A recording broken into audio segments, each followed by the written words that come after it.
పేరు అరుణ్ కుమార్, సిపిఐ గుంటూరు నగర కార్యదర్శి. ముందుగా గుంటూరు నగర ప్రజలందరికీ కూడా భోగి సంక్రాంతి శుభాకాంక్షలు తెలియజేస్తా ఉన్నాం. ఈరోజు భారత కమ్యూనిస్టు పార్టీ సిపిఐ కార్యాలయం ముందు భోగి మంటల్లో జీవో నంబర్ 590/847 జీవోలని ఈరోజు వ్యక్తం చేయడం జరిగింది.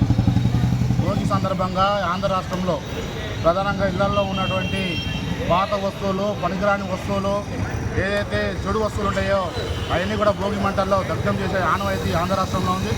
దానికి అదేవిధంగా ఈ యొక్క కూటమి ప్రభుత్వం తీసుకొచ్చినటువంటి ఏదైతే పీపీపీ విధానంలో మెడికల్ కాలేజీలని నడపాలనేటువంటి ఉద్దేశంతో మొత్తం కూడా ప్రైవేట్ పరం చేస్తూ తీసుకొచ్చినటువంటి జీవోల్ని అవి ఆంధ్ర రాష్ట్ర ప్రజలకి పనికిరావు, ఆంధ్ర రాష్ట్ర ప్రజలకి అవసరం లేదనేటువంటి ఉద్దేశంతో ఈరోజు భోగి మంటల్లో వాటిని దగ్ధం చేయడం జరిగింది. ప్రధానంగా ఉన్నటువంటి యొక్క కూటమి ప్రభుత్వం ప్రైవేటీకరణ చేయడమే లక్ష్యంగా పనిచేస్తూ ఉంది. ఏది కూడా వదలడం లేదు.